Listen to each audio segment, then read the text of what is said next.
हमारे देश की आर्थिक सांस्कृतिक राजधानी है और मैं बहुत गर्व से कह सकता हूं कि मुंबई में पूरी देश की जो डाइवर्सिटी है, विविधता है, वो नजर आती है। उसी प्रकार से मुस्लिम समाज में जो डाइवर्सिटी है मुंबई में आपको नजर दिखेगी।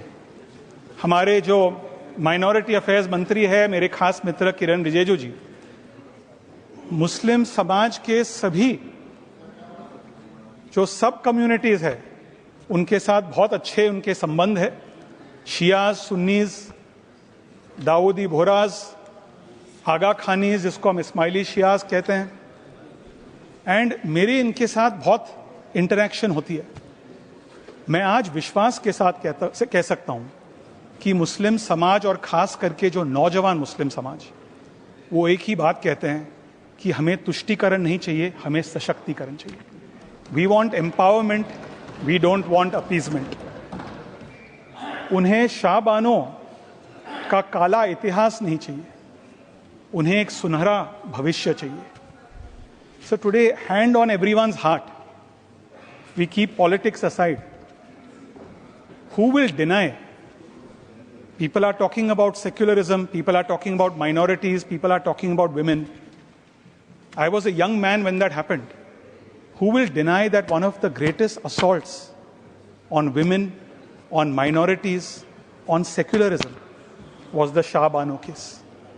And today the Muslim youth are noticing what is happening with other religious minorities, with Christians, with Sikhs, with Parsis, with Jains, and they are realizing that when a community frees themselves from the trap of appeasement, the sky is the limit.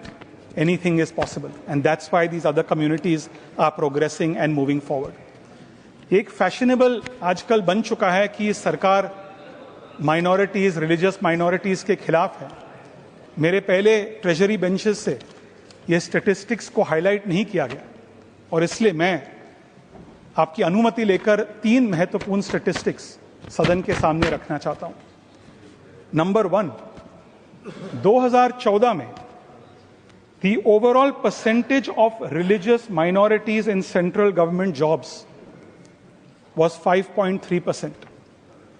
Within 3 years of Modi ji becoming Prime Minister, the percentage of religious minorities in central government jobs went from 5.3% to 9.9%. हमारे आदरणीय गृह मंत्री अमित शाह जी ने लोकसभा में 370 के बारे में कहा। मैं सबसे पहले कश्मीरी पंडित, कश्मीरी मुसलमानों की ओर से अमित शाह जी को बहुत बहुत धन्यवाद, बधाई देता हूं। उन्होंने 370 को एब्रोगेट किया। मैं स्वयं 370 हटने के बाद मुझे कश्मीर 3 बार जाने का अवसर मिला।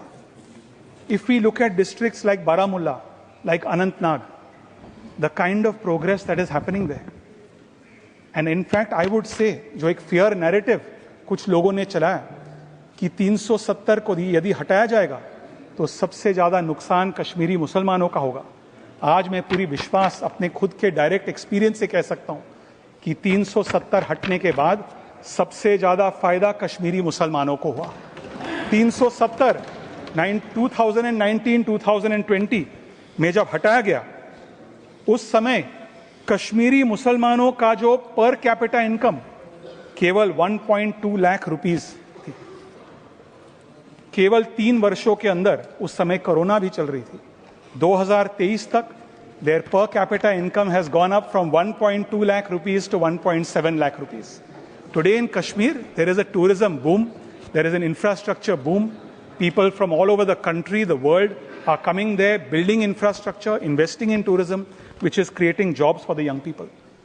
But the third, to my dear friend Kiran Rijijuji, who is aware of this, the third and most impressive and welcome statistic is from an organization called PRICE, People Research on India's Consumer Economy. They have said that the income disparity between Hindus and Muslims has narrowed by 87% in 7 years, from a monthly difference of 1,917 rupees in 2016 to only 250 rupees in 2023, Ashwini ji. And I can confidently say this is because of the Prime Minister's policy of development for all, appeasement for none. Sir हमारे महाराष्ट्र में, सब आप हमारे खासदार है, थोड़ा time दीजिए हमें। हमारे महाराष्ट्र में देंगे तो देखो कितना टाइम लग जाएगा। महाराष्ट्र में जो development for all, appeasement for none, जो मोदी जी का जो मंत्र है, हमारे एकनाथ शिंदे जी जब महाराष्ट्र के मुख्यमंत्री हुआ करते थे, उन्होंने लाड़की बहन स्कीम लाया महाराष्ट्र में। उस समय हमने धर्म के आधार पर भेदभाव नहीं किया।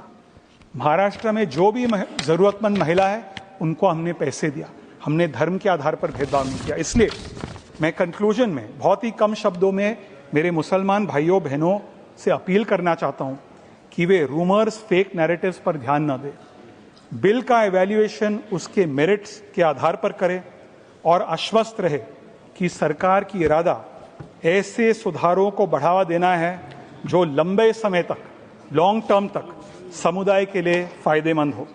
370 की तरह, मैंने 370 के बारे में स्टैटिस्टिक्स कोट की, मुझे पूरा यकीन है कि देश के मुसलमान जल्द ही एहसास करेंगे कि यह बिल भी उनके लॉन्ग टर्म इंटरेस्ट में है। इन्हीं शब्दों के साथ मैं महाराष्ट्र की ओर से, शिवसेना की ओर से, एकनाथ शिंदे जी की ओर से इस बिल का तहे दिल से स्वागत, सपोर्ट करना चाहता हूं और इसके साथ साथ मोदी जी का, अमित जी का और खास करके हमारे बहुत ही डायनामिक डेमोक्रेटिक मंत्री किरण रिजिजू जी को बधाई और धन्यवाद देना चाहता हूं। डेमोक्रेटिक तो सभी है यार, रिजिजू जी खाली थोड़ा